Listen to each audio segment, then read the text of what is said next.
What do you mean? I'm talking about the kind of diplomacy that's going to end the destruction of your country. Yes, but if you Mr. President, with respect, I think it's disrespectful for you to come into the Oval Office and try to litigate this in front of the American media. Right now, you guys are going around and forcing conscripts to the front lines because you have manpower problems. You should be thanking the President for trying to bring an end to this conflict. Have you ever been to Ukraine that you say what problems we have?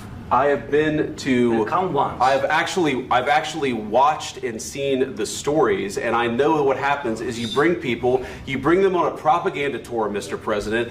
Do you disagree that you've had problems bringing people into your military? And do you think that it's respectful to come to the Oval Office of the United States of America and attack the administration that is trying to prevent the destruction of your country? A lot of questions. Let's start from the beginning. Sure. First of all, during the war, everybody has problems, even you, but you have nice ocean and don't feel now, but you will feel it in the future. God bless. You don't know that. God bless. God bless. You will not have a war. Don't tell us what we're going to feel.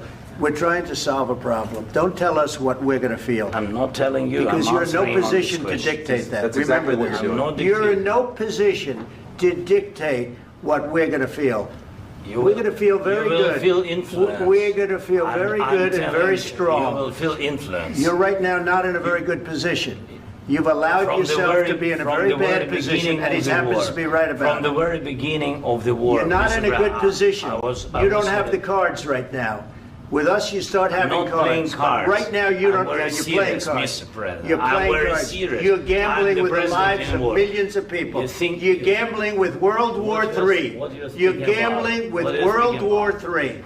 And what you're doing is very disrespectful to the country, this country, that's backed you far more than a lot of people said they should have. Have you said thank you once? This entire meeting? No, in this entire meeting, have you said thank you? You went to Pennsylvania and campaigned for the opposition in October. Offer some words of appreciation for the United States of America and the president who's trying to save your country. Please, you think that if you will speak very loudly about the war, He's not speaking loudly. He's not speaking loudly. Your country is in big trouble. Can I Wait a minute. No, you've done a lot of talking. Your country is in big trouble. I know. You're not winning. You're not winning this. You have a damn good chance of coming out okay because of us. Mr. President, we are staying in our country, staying strong from the very beginning of the war. We've been alone, and we are thankful. I said thanks you haven't in been this alone. cabinet. You haven't been alone. In this cabinet. We gave you, through this stupid president, $350 billion. You voted we gave for you your military president. equipment, You and you voted men for are your brave, president. but they had to use our military. What about if you didn't have our military equipment, if you didn't have our military equipment, this war would have been over in 2 weeks. In 3 days, I heard it from Putin. In 3 days, this is something maybe new. Less. In 2 weeks, of course, yes. It's going to be a very hard thing to do business like this. Again, I tell you. just say thank you. I said a lot of times to American people. Except that there are disagreements, and let's go litigate those disagreements rather than trying to fight it out in the American media when you're wrong. We know that you're wrong. But you see, I think it's good for the American people to see what's going on. I understand, sir. I think it's very important. That's why I kept this going so long. You have to be thankful. You don't have the cards. You're buried there. Your people are dying. You're running low on soldiers. Listen, you're running low on soldiers. It would be a damn good thing. And then you tell us, I don't want a ceasefire. I don't want a ceasefire. I want to go and I want this.